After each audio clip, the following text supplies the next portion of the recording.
Good morning students. प्यारे बच्चों, आज हम शंकु परिच्छेद में एक नया टॉपिक अति परवलय शुरू कर रहे हैं। सबसे पहले प्यारे बच्चों मैं आपको बता दूं कि अति परवलय में जो भी बिंदु लिए जाएंगे, जो भी फॉर्मूले यूज किए जाएंगे, वो बिल्कुल दीर्घवृत्त की तरह ही होंगे। तो आइए सबसे पहले हम जानते हैं कि अति परवलय की आकृति किस प्रकार की होती है। देखिए, ये एक्स एक्सिस है, ये वाई एक्सिस है। ये है आपकी अति परवलय की आकृति। जिस प्रकार से दो परवलय को अलग अलग दिशाओं में रख दिया हो, इस आकृति को हम अति परवलय बोलते हैं। ठीक है प्यारे बच्चों, ये इसका केंद्र बिंदु होता है, ये इसके शीर्ष होते हैं, जिसे हमने A1 A2 नाम दे दिया है। ये इसके शीर्ष होते हैं। केंद्र से शीर्ष तक की दूरी हमने A ले ली है, तो A1 के निर्देशांक हो जाएंगे A0 और A2 के निर्देशांक हो जाएंगे -A0। तो इस अति परवलय के जो शीर्ष हैं, उन शीर्षों के निर्देशांक हो जाएंगे ±A0।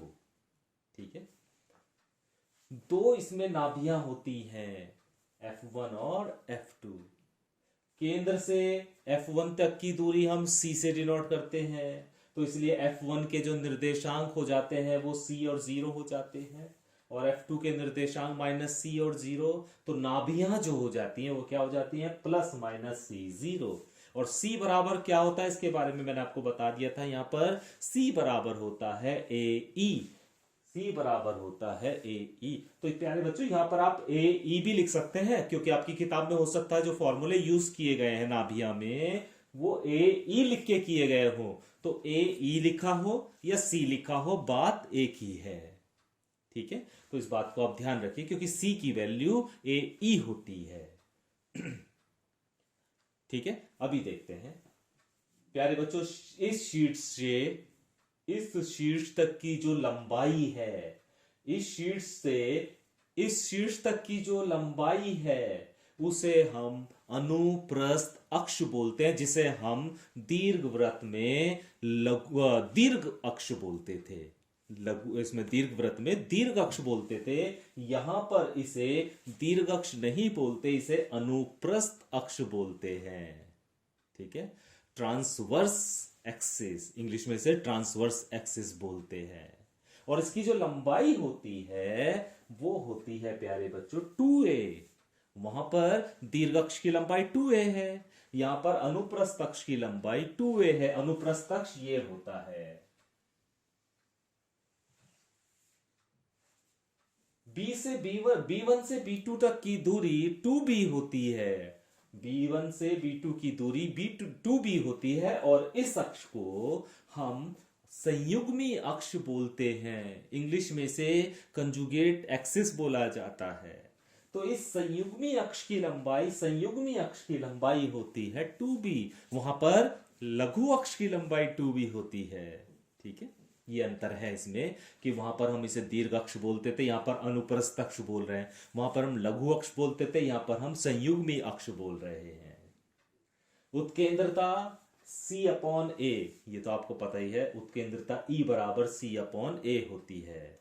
ठीक है, इस तरह पहली वाली आकृति में यहां पर C² बराबर A² प्लस B² होता है। पिछले वाले में हमने पढ़ा था दीर्घवृत्त में कि A² बराबर है ना B² प्लस C² था, या B² बराबर A² प्लस C² था। लेकिन यहां पर होता है A² प्लस B² बराबर C²। ठीक है, A² प्लस B² बराबर C²।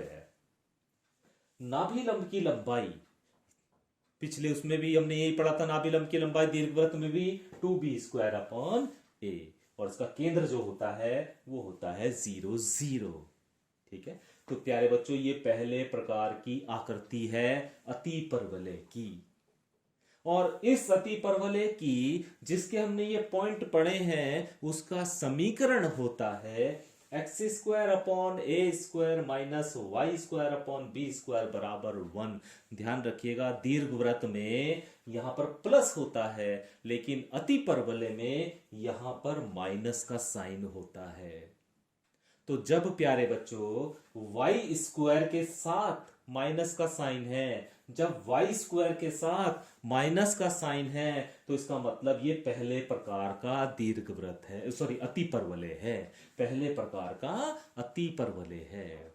और यदि एक्स स्क्वायर के साथ माइनस का चिन्ह है तो एक और दूसरे प्रकार का अति परवलय होगा, उसे अभी मैं आपको बना के बताता हूं। तो मुझे उम्मीद है ये पहले प्रकार की आकृति आपको समझ में आ गई होगी। तो इन सभी पॉइंट्स को आप ध्यान रखिए, क्योंकि क्वेश्चन करने में ये पॉइंट आपके काम आएंगे। ये समीकरण को आप ध्यान रखिएगा।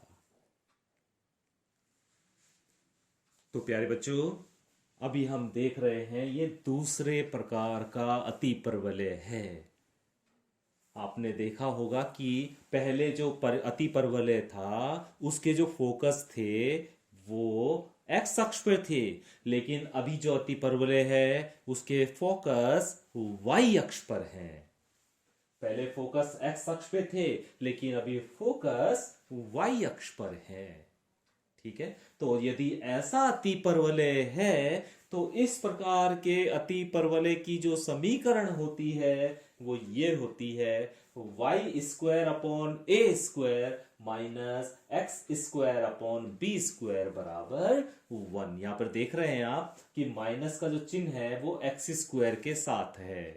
ठीक है, और पहले प्रकार का जो अति परवलय बताया है वो मैंने बताया है कि माइनस का चिन्ह है वाई स्क्वायर के साथ। ठीक है, तो प्यारे बच्चों ये शीर्ष होते हैं, B1 और B2 अब की शीर्ष बन जाते हैं। तो शीर्षों के निर्देशांक क्या हो जाएंगे, क्योंकि अगर ये दूरी B है तो इसके निर्देशांक 0 और B हो जाएंगे, और B2 के निर्देशांक 0 और माइनस B हो जाएंगे। तो शीर्षों के निर्देशांक हो जाएंगे 0 प्लस माइनस B। ठीक है, नाभियां, अभी नाभियां पहले ये थी, अब नाभियां ये हो गई हैं। इसके निर्देशांक C और 0, क्योंकि केंद्र से फोकस तक की दूरी C है, केंद्र से फोकस तक की दूरी C है, तो F1 के निर्देशांक 0 और C, और F2 के निर्देशांक 0 और माइनस C।